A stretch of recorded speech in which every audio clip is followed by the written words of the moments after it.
Meus amados, Deus agora vem falar conosco pela pregação da sua palavra. Eu convido você a abrir a sua Bíblia aí comigo em Romanos, capítulo 5.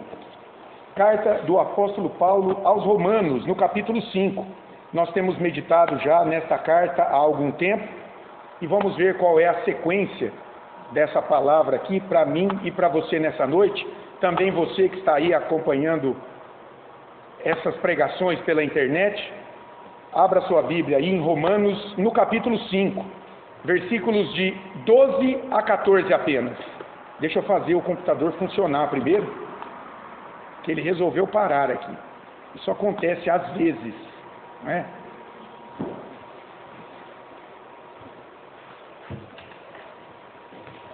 Aqui.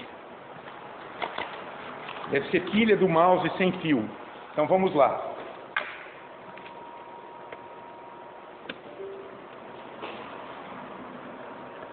Agora sim. Nada como um fio, irmãos. Olha só. Um fio resolve tudo aqui no caso. Romanos 5, de 12 a 14. Diz assim a palavra de Deus: ouça com fé a leitura da Escritura. Ela vai abençoar a tua vida. Portanto, assim como por um só homem entrou o pecado no mundo, e pelo pecado a morte, assim também a morte passou a todos os homens, porque todos pecaram. Porque até o regime da lei havia pecado no mundo, mas o pecado não é levado em conta quando não há lei. Entretanto, reinou a morte desde Adão até Moisés, mesmo sobre aqueles que não pecaram à semelhança da transgressão de Adão, o qual prefigurava aquele que havia de vir. Até aqui a palavra do Senhor. Vamos orar mais uma vez? Santo Deus e Pai, em nome de Jesus, lida foi a Tua palavra que é autoritativa, Tua palavra que é veraz, Tua palavra que é suficiente para a nossa salvação, ó Deus. Te pedimos agora, ó Pai, Deus amado, nosso Senhor, que o Senhor, pelo Teu Espírito Santo, conduza o coração de cada filho Teu aqui nesta noite, também aqueles que ouvirão esta mensagem pela internet, ó Deus, que possamos ser um povo só, juntos, unidos, em torno do Espírito do Teu Filho, alçando a nossa voz e a nossa vida para glorificar o Teu nome. Ajuda-nos a compreendermos a Tua palavra, ó Deus. Vença nossas limitações, nossos preconceitos, a mentira que porventura possa haver em nós. Senhor, lança tudo isso por terra, para a glória do Teu nome, porque agradou ao Senhor nos unir aqui nesta noite, mais uma vez, para que o Senhor falasse pelo Teu Espírito ao nosso coração e à nossa mente, pelo anúncio, pela exposição da Tua santa lei. Ó Pai, em nome de Jesus, nós Te bendizemos e Te adoramos nessa hora. Obrigado, Senhor, porque nunca se viu um Deus que vem falar com o seu povo, um Deus que trabalha até hoje para a salvação daqueles que nele confiam. Nós louvamos o Teu nome, ó Deus, e oramos a Ti em nome de Jesus. Amém. Meus amados, como eu disse, nós estamos aqui numa série expositiva da carta de Paulo aos Romanos, e nós entramos no capítulo 5, que até o capítulo 8 vai nos mostrar alguns frutos que vêm da justificação, desta declaração de inocência que o cristão tem pela fé em Cristo diante de Deus. Deus declara um pecador inocente quando ele confia em Cristo, como aquele que o substituiu na cruz, recebendo a pena, o cálice da ira de Deus, pela culpa do seu pecado, por toda a sua desobediência. Assim, Deus imputa então esta justiça maravilhosa de Cristo ao seu povo. Paulo agora, a partir do capítulo 5, ele está falando de alguns frutos aqui que vêm dessa justificação. Nós já vimos ali no início do capítulo 5, paz com Deus, acesso ao trono da graça de Deus, uma alegria na glória que virá com o retorno de Cristo para toda a sua igreja. E no sermão passado, nós vimos que essa esperança de alegria da glória de Deus no retorno de Cristo, quando seremos manifestados com toda a glória dele, como o povo dele, sendo ali, ouvindo ali a declaração do próprio Senhor: vinde, ó povo meu, porque fostes fiel no pouco, e sobre o muito te colocarei. Entrai aqui no reino que está preparado para vocês desde toda a eternidade. Essa esperança viva que arde no coração do cristão, nós vimos no último sermão, ela não falha. Ela é uma esperança que não pode falhar. A esperança humana, ela é falha. Como eu disse, Você sai para procurar um emprego, você não acha, você fica frustrado. Você está lutando para melhorar de saúde, você não melhora, você fica frustrado. E por aí vai. Mas essa esperança de salvação em Cristo não pode falhar. Por quê? Porque Deus a garantiu quando entregou o Filho dele na cruz. E agora, Ele mostra esse amor manifestado na cruz ao derramar o Espírito Santo sobre o coração do cristão. É o Espírito que nos dá essa convicção de que caminhando com Cristo, de fato, nós somos mais do que vencedores sobre o pecado, sobre a morte. Louvado seja Deus por isso. Esse foi o tema da última porção que vimos, capítulo 5, de 1 a 11. Paulo diz: a salvação é por meio de Jesus Cristo. A sua graça nos reconciliou com Deus pelo sacrifício de Cristo. E agora? Agora, irmãos, nesse próximo trecho aqui do capítulo 5, dos versículos 12 até o 21, é uma porção só. Eu dividi porque senão ficava muito longo aqui pra gente. Mas eu dividi. Nós vamos ver só a primeira parte. O que Paulo vai fazer? Ele vai fazer um paralelo entre Adão de um lado e Cristo de outro. Primeiro, destacando a universalidade do pecado e da morte, que de Adão passou para toda a sua descendência. É o texto de hoje, versículos de 12 a 14. E se Deus permitir, na próxima semana, ele vai traçar, nós vamos ver que Paulo, ele traçou um contraste entre Adão e Cristo, ao dizer que se em Adão todos morrem, em Cristo todos ganham vida diante de Deus. É os versículos 15 a 21. Daí o título do sermão, muito simples: a universalidade do pecado e da morte. Meus amados, todas as pessoas na humanidade precisam saber disso, que a morte e o pecado são inimigos terríveis e universais, que por conta da queda dos nossos primeiros pais, alcançou toda a humanidade. Olha o que diz Paulo no versículo 12, veja comigo de novo. Portanto, assim como por um só homem entrou o pecado no mundo, e pelo pecado a morte, assim também a morte passou a todos os homens, porque todos pecaram. Veja que ele começa aí o versículo 12 com uma conjunção, portanto, que significa o seguinte: por causa de, ou seja, em razão da inimizade que nós tínhamos com Deus, em razão da necessidade que nós precisávamos de ser reconciliados com Deus, então, Paulo agora vai dar a razão dessa inimizade entre o homem e Deus. Afinal de contas, por que Cristo precisou se entregar na cruz? Para nos reconciliar com Deus? Paulo vai dizer, a razão é muito simples. É o pecado e a morte de Adão, que alcançou toda a humanidade. Esses inimigos são universais e até o retorno de Cristo, meus amados, todas as pessoas irão morrer. E preste atenção, elas irão morrer como evidência de que elas são pecadoras. Nós vamos explicar melhor isso aqui. A morte humana é uma evidência, grita para todo mundo que nós somos pecadores, porque nós morremos porque nós pecamos. Adão só morreu em consequência do pecado dele. Se ele tivesse obedecido a Deus e comido do fruto da árvore da vida, ele não tinha morrido. A morte dele e de toda a sua geração posterior é a evidência maior de que nós somos pecadores diante de Deus. E veja o que Paulo diz: portanto, assim como por um só homem. Claro, ele está pensando em Adão. E aqui a palavra homem, meus irmãos, anthropos, significa uma pessoa adulta do sexo masculino em oposição à mulher. Isso é importante aqui no texto. Paulo usou uma palavra para homem que não aponta para uma abstração, que não aponta para um mito desse homem, por meio do qual a morte e o pecado entrou na vida humana. Ele está pensando em alguém de carne e osso.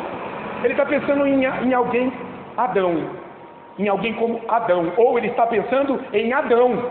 É por isso que aqui eu quero fazer 4 observações para vocês. Primeira delas, meus caros, Adão é um personagem histórico. Ele não é mito. Muitas pessoas olham para Gênesis 1, 2 e 3, os 3 primeiros capítulos da Bíblia, e dizem assim: Rogério, mas você acredita nisso? Você acredita que Deus criou um homem do barro, depois pegou a costela de uma mulher e formou a mulher? Você acredita que Satanás usou uma serpente para tentar Eva? Rogério, você acredita nisso? Isso é figurativo, isso é mito. Meus amados, se a pessoa que não crê que Deus, o Todo-Poderoso, pode fazer qualquer coisa, não tem um problema com o barro, com a costela ou com um animal falando. Ela tem um problema com quem é Deus para ela. O poder desse Deus, a supremacia desse Deus. Deus não poderia fazer tudo isso.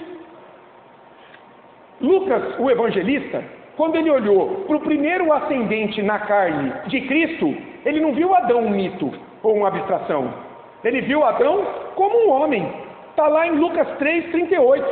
Ele começa a genealogia voltando de Jesus até chegar em Adão.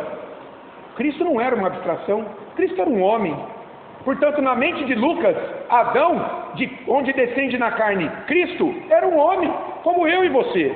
Mas não só. O próprio Jesus, lá em Mateus 19, quando é questionado a respeito do divórcio, ele pensa no casamento de Adão e Eva. E ele diz, o que Deus uniu, o homem não separe. Ora, é claro que Cristo considerou a realidade do casamento de Adão e Eva. Deus não uniu uma abstração ali. Deus não uniu, não estava pensando no mito. Quando Jesus toma o relacionamento de Adão e Eva lá no princípio, é claro que para Jesus, Adão e Eva eram históricos. Existiram. Eles não eram mitos. Ok. Em segundo lugar, decorrência disso. Bom, se eles eram históricos, então o que eles fizeram também é histórico. Portanto, o pecado, a desobediência deles, não é mito, fábula, invenção humana para Paulo. Não, é uma realidade, um fato. A palavra aí, o pecado, aqui no grego, do versículo 12, lá no grego é amartia. O que significa? O que é pecado? Nós estamos vendo na escola dominical aqui. É um princípio destrutivo e depravado, que reina nos incrédulos, domina, e persiste ainda nos crentes, não mandando mais eles. Lembra? O Espírito Santo nos dá controle, mas ainda persiste nos crentes, até o retorno de Cristo. Ele aparece como um ser personificado aqui. Perceba que pecado está no singular. O pecado está substantivado. Olha o artigo definido. O pecado. Paulo está pensando no pecado como uma pessoa, um ser real que penetrou na história humana, irmãos. Como eu disse, o mal já havia entrado em cena lá na queda dos anjos, ocorrida antes de tudo ser criado. Quando Satanás, aquele anjo de luz, se rebelou contra Deus, caiu e levou 1/3 dos anjos. O mal entrou ali. Tanto é que quando Satanás aparece no jardim, ele já é mau. Mas o pecado entra depois da tentação. Esse ser caído agora, que era um anjo, ele vem tentar nossos primeiros pais, para levá-los à desobediência a Deus e pecar. Porque a tentação é isso, nos leva a pecar. É a diferença da prova. Deus não nos tenta. Deus permite provas para fortalecer a nossa fé, nunca para nos destruir. Satanás não. Ele nos tenta, ele nos dá rasteira, ele coloca pedra no caminho. Para quê? Para a gente pecar, para a gente desobedecer a Deus. E aí, pecando, nós chamamos para si a sentença de morte que Deus deu em Gênesis 2:17. O Augusto Nicodemos, ele diz o seguinte, olha que interessante: a historicidade de Adão e do pecado dele justificam a vinda de Cristo ao mundo. Para pensar, por que Jesus precisou se encarnar? Para satisfazer a ira de Deus em razão do quê? Do pecado humano. A historicidade de Adão e do pecado justifica, veja bem, a desobediência a Deus da parte de Adão e de todos os seus descendentes, a humanidade. Justamente, irmãos, porque todos morremos, porque em Adão todos pecamos. A morte é a evidência maior de que nós, geração ou descendência de Adão e Eva, pecamos, porque a morte dele, em consequência do pecado, alcançou todos nós. Terceiro lugar, olha que interessante, Deus responsabiliza pelo pecado o homem, não a mulher. Olha o que Paulo diz aqui, palavra inspirada: por um só homem entrou o pecado no mundo. Por quê? Porque no pacto das obras, Deus estabeleceu que ali, naquele casal, Adão era o cabeça de Eva, diante de Deus. Lá em Gênesis 3:17, Deus amaldiçoou a terra por culpa de Adão. Está lá escrito: porque você obedeceu a voz da tua mulher e fez o que eu não te mandei fazer, maldita é a terra por tua causa, Adão. Ele era o representante federal no pacto das obras. Deus escolheu dessa forma. Pois bem, do mesmo modo, meus irmãos, Cristo, Deus homem, Ele é o cabeça de uma nova humanidade.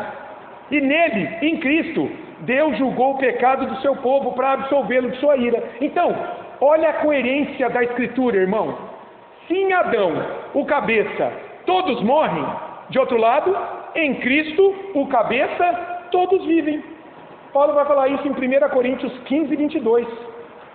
Olha a coerência da Escritura. Por isso que aqui Paulo fez questão de dizer, por um só homem. Porque ele vai falar depois que por outro homem, o segundo Adão, nós ganhamos vida.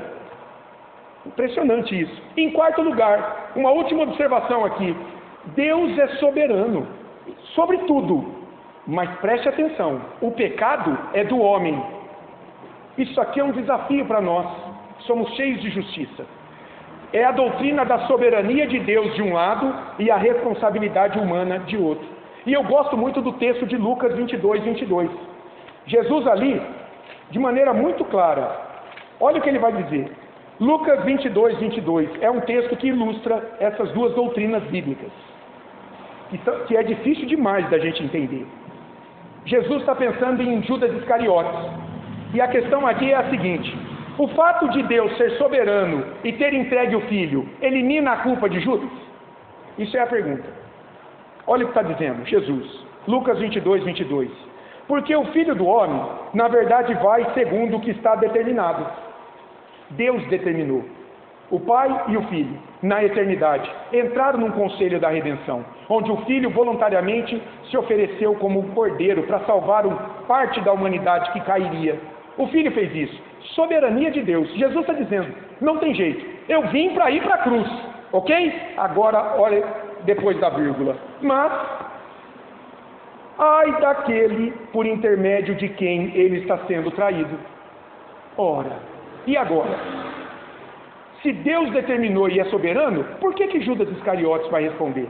Porque o ai aqui no grego é juízo, irmãos. Jesus está lançando um juízo sobre Judas Iscariotes.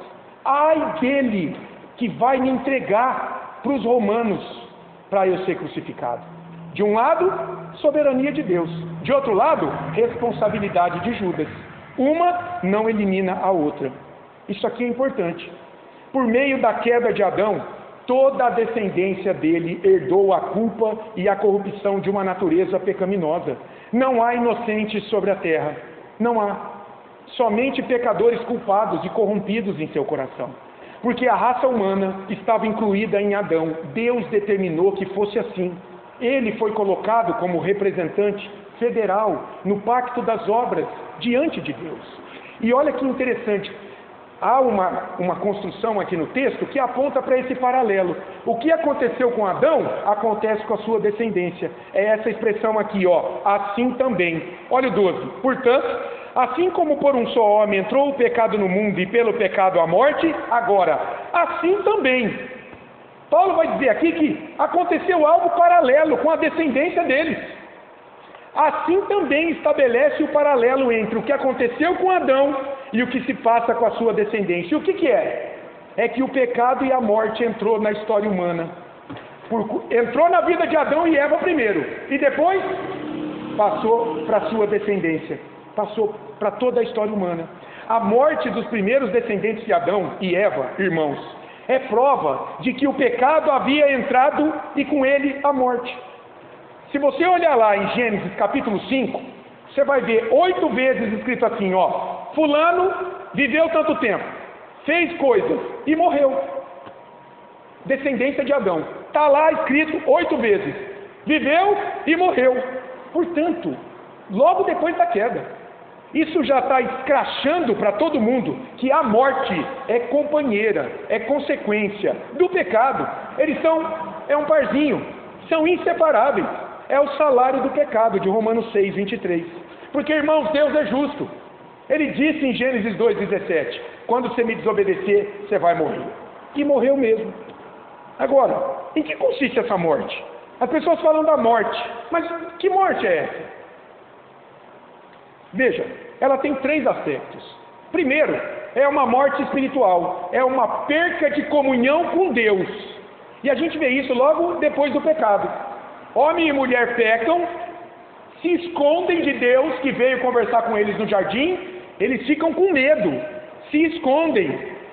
O profeta Isaías, no capítulo 59, versículo 2, ele vai dizer: porque os vossos pecados fazem separação entre vós e o vosso Deus, morte espiritual. A comunhão com Deus que eles perderam, passou para a sua descendência. O homem não tem mais acesso direto à presença de Deus agora. Ele precisa de um mediador, que é Cristo. Mas além da morte espiritual, agora, a morte física. Gênesis 3,19. Adão, você vai voltar para o pó, porque você veio do pó. O que é a morte, senão a separação da alma e o corpo? Quando alguém morre, separa a alma do corpo. Se eles tivessem comido o fruto da árvore da vida, Adão e Eva viveriam para sempre. Deus disse, está lá em Gênesis 2,9, a árvore está lá no meio, você pode até comer do fruto dela, mas eles não quiseram. Então, trouxeram a morte física também, espiritual, física, mas ainda tem uma para passar a régua na situação do homem, que é a morte eterna. A morte eterna, irmãos, num primeiro momento, é o inferno, que é um estado temporário de sofrimento. Por que um estado temporário? Vai durar até quando? Vai durar até o retorno de Cristo. Porque lá em Apocalipse 20, você vai ver que quando Cristo voltar para julgar, o próprio inferno vai ser lançado no lago de fogo e enxofre. Então, o tal do lago de fogo e enxofre de Apocalipse 20, esse é o destino final e eterno. Até o retorno de Cristo, tem o inferno ali. Morreu aqui sem Cristo, o corpo vai para a terra. A alma comparece na presença de Deus, vai ter um juízo temporário ali. Não sabemos como é. Os que estão em Cristo entram no céu, na bem-aventurança imediatamente. Os que não estão em Cristo têm a sua alma lançada no inferno, aguardando a volta de Cristo. Voltando Cristo, o julgamento final. Todos aqueles que morreram, os que estão vivos, as almas, serão unidas aos seus corpos. E aí haverá um julgamento. E aí, corpo e alma, definitivamente. Agora o corpo dos crentes, que aguardava ali, morto na terra, se decompôs. Foi comido por bicho, foi queimado, foi comido por um bicho no mar. Outro dia me disseram assim, mas isso é uma loucura. Como é que Deus vai trazer um corpo que foi incinerado? Meu irmão, quem é Deus para você? A pergunta é a mesma. Se Ele criou todas as coisas do nada, por que Ele não pode trazer todo mundo que morreu para ser julgado? Ele é Deus. Aí vai haver esse julgamento final. Morte eterna. Morte espiritual, morte física, morte eterna. Consequência do pecado. Pelo pecado de Adão, essas mortes aí passaram a todos os homens, a toda a humanidade. E a razão é porque todos pecaram. Final do versículo 12. Por quê? Olha o porquê aí, essa causalidade. Porque todos pecaram. E todos pecaram em Adão. Tem uma discussão aqui na teologia. Esse porque todos pecaram, Paulo está se referindo ao pecado original, à desobediência de Adão, que nos legou uma condição espiritual caída, ou ele está pensando nos nossos pecados diários? Tem uma discussão aqui. A humanidade será condenada por Deus em razão do pecado original de Adão, a ela imputada, culpa e corrupção, ou em razão de nossos pecados diários? Meus irmãos, quando a gente olha para a Bíblia, a gente pode dizer tranquilamente que todos pecaram quando Adão pecou. Então eu fico com os estudiosos que dizem que Paulo aqui, ele está dando ênfase ao pecado original de Adão, que passou a toda a sua descendência, legando a eles uma condição espiritual caída diante de Deus, depravação moral e uma incapacidade espiritual. Você está lembrado de hoje de manhã? Você vê como é que é a providência de Deus? Eu não casei a aula de manhã da escola dominical com o sermão, mas a aula de manhã foi sobre isso aqui. Quer dizer, vamos prestar atenção. O Senhor está chamando a nossa atenção para essa palavra aqui. Meus irmãos, na mente de Paulo, os pecados pessoais e reais diários que todas as pessoas cometem decorrem do primeiro pecado de Adão, imputado a nós por Deus, da culpa dele, em razão dele ser o nosso representante diante dele, de Deus, naquele momento. O estudioso da palavra aqui, o William Hendrickson, ele diz assim, abre aspas, Paulo, por assim dizer, está afirmando, eu sei que um só homem pecou, e nele todos os homens pecaram, pois se esse não fosse o caso, Como poderíamos explicar o fato de que todos têm pecado de lá para cá? Fecha aspas. Ele está dizendo, como explicar o meu pecado se ele não veio do meu primeiro pai?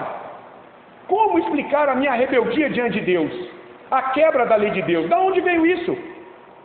É o que nós vimos hoje de manhã. Eu sou pecador porque eu peco, ou eu peco porque eu sou pecador? E nós concluímos, eu peco porque eu sou na essência pecador. É o pecado original, uma condição espiritual caída, avessa à vontade de Deus. Mas olha que interessante aqui para o texto. Paulo precisa lidar com uma objeção aqui, talvez de um leitor judeu. Olha que interessante a sutileza desse texto. Um judeu lendo isso aqui, essa carta, ele podia pensar o seguinte, ó. Ora, se a lei foi dada por Moisés no Sinai, muitos anos depois de Adão e Eva viverem, muito tempo depois viveu Moisés, o povo ficou escravizado, foi liberto. Se a lei foi dada lá no Sinai, revelada por Deus no Sinai, pelas mãos de Moisés, como que a geração que viveu entre Adão e Moisés infringiu a lei de Deus pecando? Existia lei antes do Sinai? Como pecar se não há lei para ser infringida? Entenderam? Paulo vai ter que lidar com isso, e ele vai lidar de maneira maestral ou magistral, nos versículos 13 e 14, irmãos, afirmando que a lei de Deus sempre existiu, embora não expressa, não codificada, não escrita. Olha o que diz os versículos 13 e 14. Porque até o regime da lei havia pecado no mundo, mas o pecado não é levado em conta quando não há lei.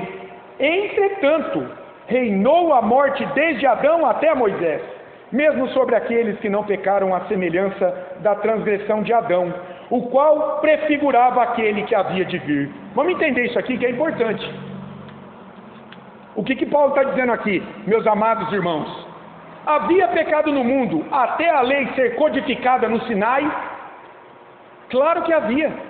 E qual a maior prova disso? É que a geração depois de Adão até Moisés experimentou morte. Morte vítima do quê? Do seu pecado. Não havia lei expressa, escrita em tábuas de pedra, codificada, mas sempre houve uma lei dada por Deus. A lei de Deus revela o quê? A vontade de Deus, para que seja obedecida. Qual era a lei de Deus para Adão? Está lá em Gênesis 2,17. Adão, pode desfrutar de tudo aqui, mas me obedeça e não faça isso. Essa era a lei de Deus. Eram os termos do pacto de Deus com Adão, que ele quebrou. E para a descendência de Adão até Moisés, onde é que está a lei de Deus que eles quebraram? Paulo já falou disso, em Romanos 1, de 18 a 32. Onde é que Deus se revela àquele que não conhece essa lei escrita? Na consciência humana. Primeiro, todo mundo sabe que há um Deus, alguém maior do que ele vai prestar contas. Prova disso são os povos isolados que fazem rituais para aplacar a ira de divindades. Eles estão ali cogitando de uma divindade que eles precisam aplacar a ira. Eles são idólatras, mas eles estão buscando isso. Além da consciência, Paulo vai dizer em Romanos 1, a partir do versículo 18, Deus revela atributos da sua divindade, do seu poder, na criação geral.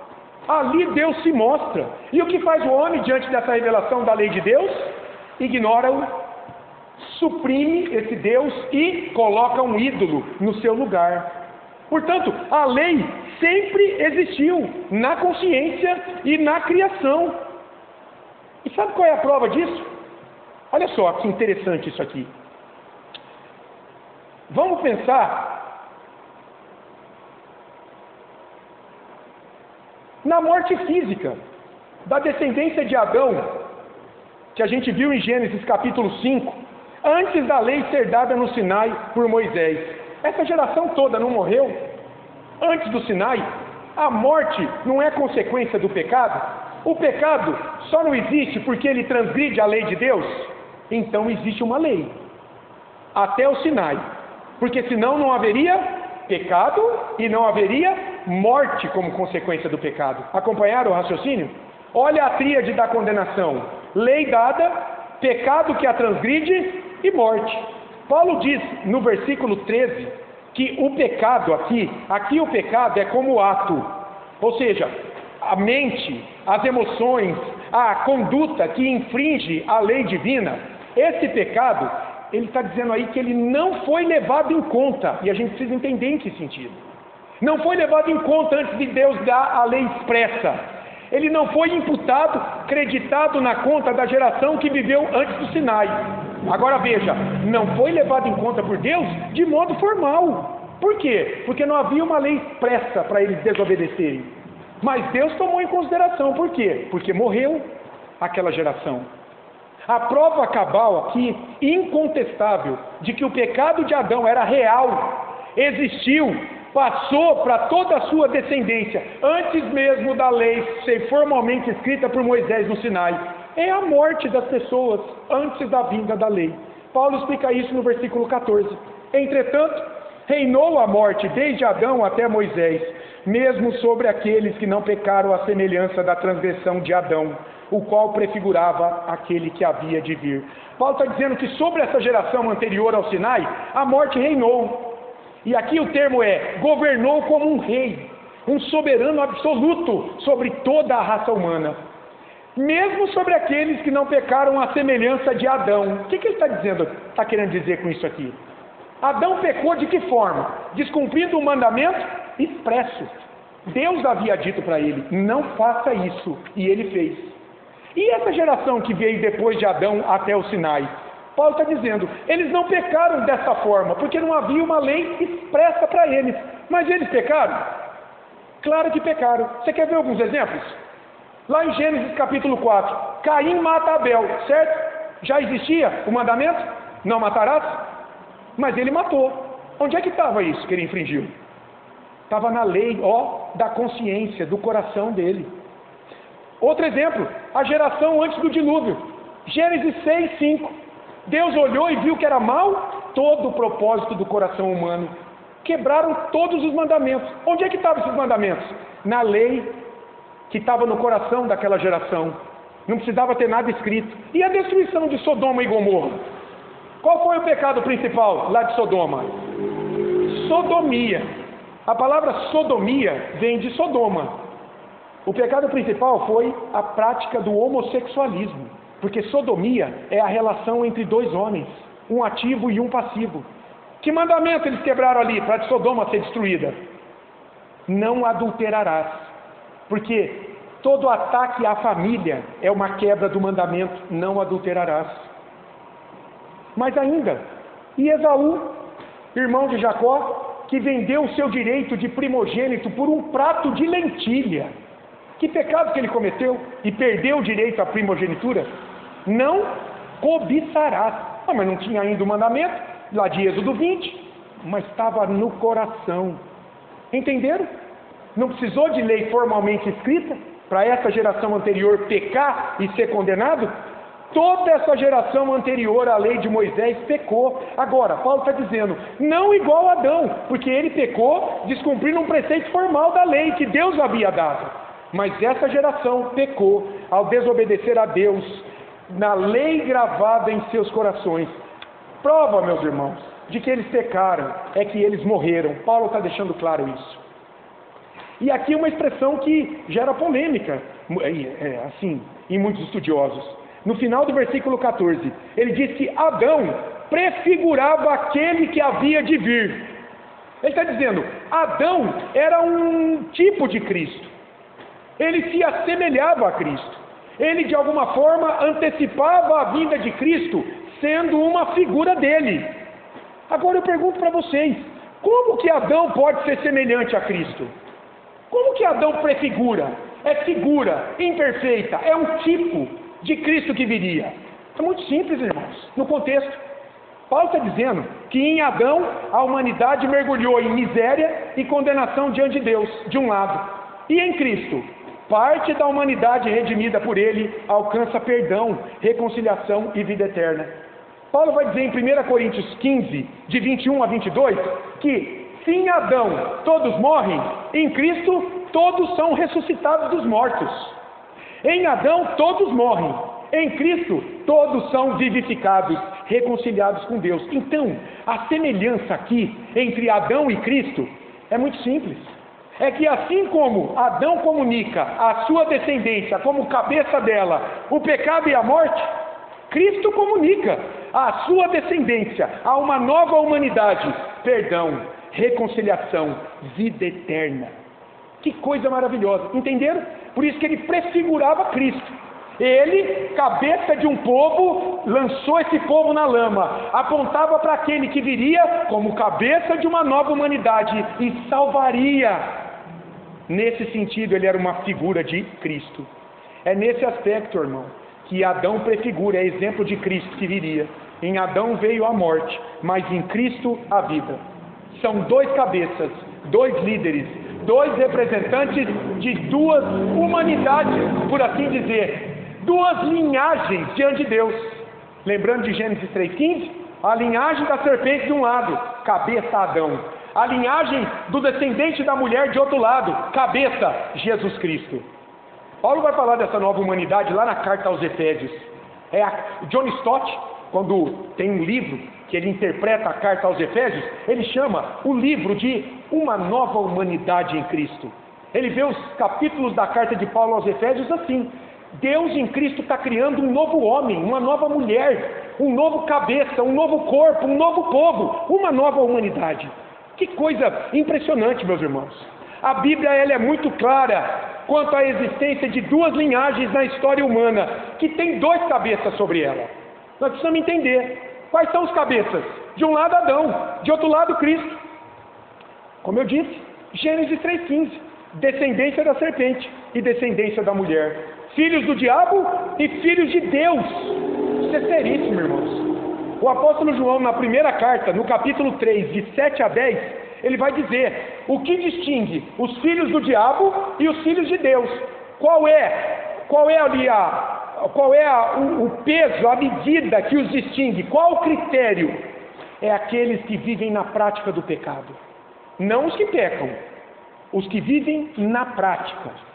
Aqueles que têm por estilo de vida pecar, desobedecer a Deus. Aqueles que não se importam com Deus, com a palavra de Deus, com o povo de Deus. O apóstolo João vai dizer: esses são filhos do diabo. Irmãos, isso é muito forte. Mas é a palavra de Deus. Está lá em 1 João, capítulo 3, de 7 a 10. Filhos de Adão, criaturas. Filhos de Deus em Cristo. Filhos adotados em sua família. Isso significa que a paternidade divina não é genética. Há uma falácia. As pessoas dizem assim: todos são filhos de Deus. Não. Isso não é bíblico. Os filhos de Adão, a descendência da serpente, os que têm um estilo de vida pecaminoso, segundo a Bíblia, não. Tem por cabeça Adão, que legou a eles o quê? Pecado e morte. Lembra da morte? Espiritual, física, eterna. Esses não podem ser filhos de Deus. Como é que Deus vai lançar um filho dele no lago de fogo e enxofre? Como é que Deus vai permitir que um filho dele, que teve o sangue do filho dele, com F maiúsculo, derramado sobre si, seja lançado no inferno? Deus não vai fazer isso. Então, paternidade divina à luz da Bíblica não é genética. Filho de crente não necessariamente é crente. Filho de peixe, peixinho é. Para crente não. Está cheio de crente firme aí que tem os seus filhos desviados da igreja. Paternidade divina, meus irmãos, é espiritual. Deus tem que operar do alto, fazer uma criatura que foi criada à imagem e semelhança dele, nascer de novo no Espírito, receber Cristo como Salvador. Está lá em João 1,12, um texto muito claro. A humanidade hoje, sem Cristo como seu cabeça, o seu governante, o seu líder, o seu representante diante de Deus, está em Adão, meus amados. Para Paulo é isso. Adão como seu cabeça, o seu líder. E se está em Adão, não reconciliado com Deus, tem sobre si pecado e morte, e está destinado ao inferno. Louvado seja Deus, porque a esperança está em Jesus Cristo. A igreja, a noiva de Cristo, lavada pelo sangue de Cristo, tem Jesus como seu cabeça, seu representante diante de Deus, seu Pai, que por graça, mediante a fé nele, na obra dele, reconciliou essa igreja com Deus e caminha agora, levando ela para uma eternidade gloriosa. É o que Paulo diz lá em Romanos 7, quem me livrará do corpo dessa morte? E ele continua, graças a Deus por Jesus Cristo. A esperança, ele não fica olhando para a fraqueza da carne dele, onde o mal ainda habita. Ele olha para o Senhor Jesus, que habita nele, e que já venceu o pecado e a morte por ele. E é assim que nós temos que caminhar como igreja, confiando em Jesus Cristo, olhando ele como nossa esperança, e buscando comunhão com ele, conhecendo cada dia mais. Meus amados, o pecado e a morte são universais, porque são frutos da desobediência primeira de Adão e Eva, pai de toda a raça humana. O pecado é a transgressão da lei de Deus, que sempre existiu, por ser o homem criado à imagem e semelhança de Deus, e levar a sua lei gravada no seu coração, na sua consciência, além de ter sido revelada por Deus na criação geral, o que torna esse homem indesculpável pelo seu descumprimento. Deus, no dia do juízo, não vai aceitar ninguém diante dele, dizendo assim, eu só não creio no Senhor porque eu não te conheci. Deus não vai aceitar, porque Paulo deixa muito claro em Romanos 1, a partir do versículo 18, eu me manifestei a você na tua consciência, na criação, você nunca me deu glória, você nunca buscou me conhecer, e que está para aqueles que têm a lei manifestada na palavra, esses serão mais indesculpáveis ainda, diante de Deus naquele dia. O pecado não perdoado pelo sangue de Cristo vai levar à morte eterna aquele que partir dessa vida sem ter Jesus como seu cabeça, seu representante diante de Deus. E pensando nisso, irmãos, como é que a gente pode aplicar esse texto aqui? Primeiro, o que Paulo fala aqui para a gente? Que o pecado tem consequências universais. Nenhum ser humano, está isento da natureza pecaminosa que nos veio pelo pecado original. Portanto, não há inocentes na história humana. Não há. Muitas vezes, diante de desastres naturais, eu já ouvi muita gente condenando Deus nessa hora. Onde é que está Deus que não salvou aquele pessoal? Esse Deus eu não quero seguir. Esse Deus é muito maldoso. Eu escuta, quem é que pereceu no desastre?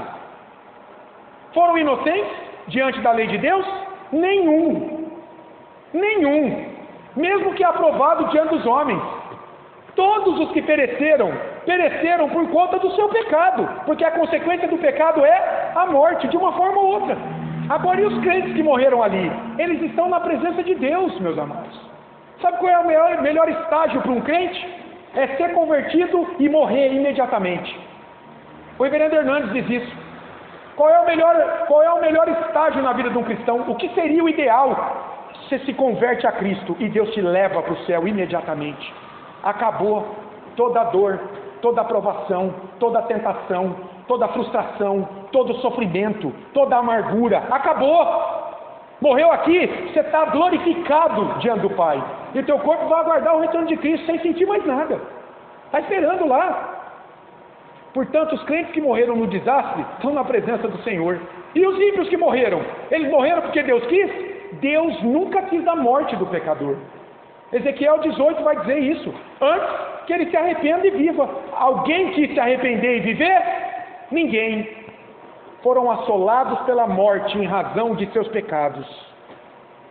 O sofrimento que você enfrenta aqui hoje e por fim a tua morte é consequência do teu pecado, meus amados. Não é da vontade de Deus para a tua vida. Não. Deus é soberano sim, sobre cada fio de cabelo da tua cabeça, mas você é responsável por tuas escolhas, boas ou ruins. Então, o texto nos mostra, de outro lado, que a morte é consequência direta do pecado. Consequência direta do pecado. Você vai morrer porque você é pecador. Eu vou morrer porque eu sou pecador. Eu estou salvo em Cristo, mas isso, se Jesus não voltar antes, não vai eliminar a minha morte. Pegaram isso aí? Que o texto está mostrando? Então, meu caro, se você não é cristão, comece a lutar contra o teu pecado. A tua natureza caída em Adão Comece a viver na dependência do Espírito Santo, que Cristo vai derramar sobre a tua vida. Se você orar, se você clamar a Deus insistentemente por isso, e experimente uma nova vida, uma vida agradável a Deus, tendo agora o Filho dele como teu Senhor e Salvador. Sabe por quê? Você tem que fazer assim? Porque só assim você vai ser libertado do poder do pecado e da morte. Só se Cristo for o teu cabeça a partir de agora, Senhor da tua vida, está conduzindo a tua vida. Agora, e se você já é cristão? Aleluia! Se você já é cristão, então, meu caro, em Cristo, você já venceu o poder da morte e do pecado sobre a tua vida. Cristo, o teu cabeça, ele ressuscitou dos mortos. Para quê? O que ele mostrou quando ele ressuscitou dos mortos? Ele ressuscitou dos mortos para derrotar a morte e o pecado que te escravizavam e te condenavam diante de Deus. E firmado em Cristo, você também os destronou. O pecado e a morte sobre a tua vida. Então, não viva com medo, meu amado, do pecado e da morte. O pecado foi dominado pelo Espírito Santo, que Cristo derramou sobre a tua vida, quando você creu nele e nasceu de novo no Espírito. O Espírito Santo está dominando o pecado em você agora. Você tem armas espirituais para dizer não ao pecado. E a morte? Bom, a morte foi vencida. Foi vencida por você quando? Quando Cristo ressuscitou dos mortos. E agora, Ele te dá esse antegozo da tua própria ressurreição, tanto espiritual como física, no dia do juízo. O teu corpo, que irá para a terra em algum momento, ressuscitará dos mortos, com uma natureza incorruptível, sem pecado, não fica mais doente, não perde mais os cabelos, não sofre mais, não tem mais as marcas do envelhecimento. Um corpo que não sofre mais a ação do pecado, da debilidade que Ele nos trouxe. Por quê? Porque a morte já não tem mais poder sobre a nossa vida. Creia nisso, se você já é crente. Eu não gosto de falar isso, mas tome posse disso. Em Cristo, você venceu o pecado e a morte na tua vida. Isso tem que te encher de alegria. Em terceiro lugar, esse texto nos mostra, Adão representa toda a humanidade. O que Adão fez afetou você hoje. E sabe qual é a maior prova disso? É que o pecado dele te levou a sofrer. E se Cristo não voltar antes, como eu disse, vai te levar para o caixão também. Isso é uma realidade inescapável, para mim e para você. Prova de que o pecado e a morte de Adão chegou até você. Muita gente diz, eu não tenho nada a ver com Adão. Ok, você vai morrer? Eu vou. Por que você vai morrer? Responde para mim. Afinal de contas, por que vai chegar um momento que você vai morrer? Sabe por quê? Porque Adão morreu. E ele morreu porque em Gênesis 2,17, essa era a sentença e a pena que Deus deu para ele se ele pecasse. Ora, então se ele morreu, e se você morre, a morte dele, como é que você não tem nada a ver com ele? Você está diretamente ligado a ele. Entenderam isso? Diretamente. A morte de todo ser humano, fecha a boca. De todo aquele que diz, eu não tenho nada a ver com Adão. Ok? Você vai morrer a morte que ele morreu, meu cara. Você vai morrer essa morte, porque era a sentença de Deus sobre a desobediência dele. A mesma sentença que está sobre você. Como é que você escapa disso? Jesus Cristo. Para escapar dessa morte, é só por meio de Jesus. Isso deve te conduzir, meu amado, a entender a obra da cruz de Jesus Cristo no teu favor. O segundo Adão, aquele que veio fazer por você o que o teu primeiro cabeça Adão não fez. Obedecer a Deus perfeitamente e ganhar a vida eterna. Então, há esperança para você. Nas mãos de Adão? De jeito nenhum. Nas mãos de Jesus Cristo. Se Ele for o teu cabeça, o teu líder, o teu representante diante de Deus. É em Jesus que você tem vida e é restaurado na tua comunhão com esse Deus que em Adão você perdeu. Portanto, mais uma vez, se você ainda não é cristão, meu caro, corra para Jesus e viva, porque em Adão, como teu cabeça, você está perdido diante de Deus. Perdido. Se você morrer tendo Adão como teu cabeça, você está perdido. E se você já é cristão, se você já tem Jesus Cristo como teu cabeça, a história é diferente. Você faz parte da família de Deus, de uma nova humanidade que foi remida pelo sangue do Cordeiro. Então, se você é cristão, viva em gratidão a Deus pela cruz do teu Senhor Jesus, em teu favor. Quanta graça, quanta esperança em Cristo. Ainda, olha essa aqui, essa quarta aplicação, que esse texto nos mostra claramente. Você não precisa conhecer a lei de Deus, tal qual revelada na Bíblia, para ser culpado por sua transgressão diante de Deus. Não.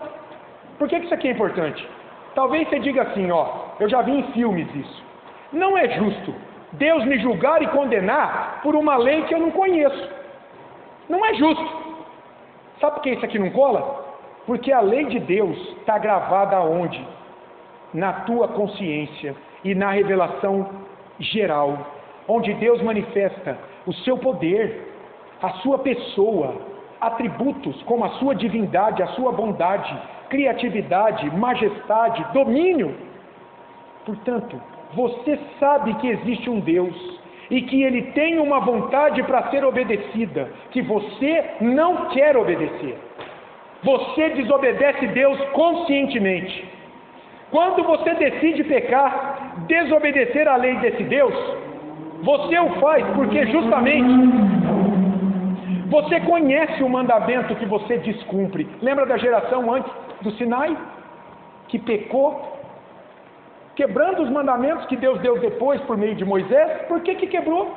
Não cobiçarás, não matarás, não adulterarás, porque eles lá estavam já de maneira normativa, gravados no coração deles. Como você sabe, lá no seu íntimo, quando você faz algo não aprovado por Deus? Você sabe quando você erra. Todo mundo sabe. Sabe por que você sabe? É porque essa lei que você quebrou está gravada no teu coração e na tua mente. Como eu disse hoje de manhã, você não precisa ensinar uma criança a mentir. Ela sabe mentir desde o nascimento. Você tem que ensinar ela a falar o quê? A verdade. É a verdade que não está nela. A mentira nasce com ela. Então, sabe o que esse texto aqui mostra? Você não precisa decorar os 10 mandamentos de Êxodo 20 para saber que só há um Deus, que o seu nome é santo, que você deve honrar o seu pai e a sua mãe, que você não pode matar, adulterar e roubar, que a cobiça e o falso testemunho é errado. Você não precisa decorar os mandamentos para saber que isso é errado. Você comete esses pecados sem conhecer os 10 mandamentos. Por quê? Porque todos eles estão gravados dentro de você, por você ter sido criado à imagem e semelhança de Deus. Está vendo como o homem é indesculpável diante de Deus? Não precisa dizer, eu não vou ser julgado porque eu não vou na igreja. Eu não vou na igreja para escapar do julgamento. Você está enganado. A igreja é uma bênção. Vai te conduzir a conhecer a Deus e no Espírito obedecê-lo. A esperança para você se ver livre da culpa e da condenação pela quebra de todos esses mandamentos está no perdão que Deus te deu pelo sangue de Jesus Cristo, que foi derramado em teu favor, se você nele crê como teu Senhor e Salvador. Por fim, irmãos, decorrência de tudo isso, a única esperança de vitória sobre o pecado e a morte de Adão sobre a tua vida está em Jesus Cristo. Assim como a morte entrou por um homem, o perdão e a vida eterna também entraram por um homem, Jesus. A salvação não pode vir da raça humana, não pode vir nem de mim, nem de você. Porque em pecado nós não podemos nos salvar. Nós estamos debaixo do pecado e da morte. Como um miserável pecador como eu, como que eu posso me salvar diante de Deus? Não tem como a salvação vir de nossas obras. A Bíblia, é por isso que a Bíblia repudia veementemente salvação por obras humanas. Não dá. Você não vai satisfazer as exigências de perfeição da lei de Deus. De outro lado, é uma falácia também o entendimento de que as pessoas nascem neutras, sem uma essência maldosa nelas, e que eles pecam por imitação, como a gente viu em Pelágio hoje de manhã, ou então porque eles aprendem a pecar pelo ambiente ruim que eles estão. Não. A Bíblia é muito clara. Elas são pecadoras desde o seu nascimento. Olha Davi no Salmo 51:5. Eu nasci na iniquidade e em pecado me concebeu a minha mãe. Ele não está dizendo que ele adulterou com Batseba porque ele imitou um colega que a tinha adulterado. Ele adulterou porque ele sabia que ele era mau, ele era pecador na essência. Então, meu amado, o convite para você nessa noite, que ainda é filho de Adão, culpado e morto diante de Deus, o convite para você em amor é que você receba Jesus Cristo como teu Senhor e Salvador, se torne um filho de Deus e passe a testemunhar dessa tua nova vida, por exemplo, tendo comunhão com a noiva de Cristo, a igreja dele, que foi lavada pelo sangue dele, e comece agora a conhecer a Deus, a conhecer o teu pecado e a lutar contra ele, para testemunhar dessa fé que você diz que arde no teu coração. Faça isso, ouvindo a pregação dessa palavra aqui, para a glória de Deus e para o teu bem. Essa foi a palavra, meus irmãos, de Deus para mim e para você nessa noite. Se o pecado e a morte entraram em nossa vida por meio de Adão, a graça, o perdão e a vida eterna entraram também na vida da igreja, por um outro homem, por Jesus Cristo, o segundo Adão, por meio de quem nós somos salvos diante de Deus. Vamos orar agradecendo a Deus. Senhor, obrigado por essa graça maravilhosa que nos deste ao nos unir a Cristo, o nosso cabeça, nosso representante diante do Senhor.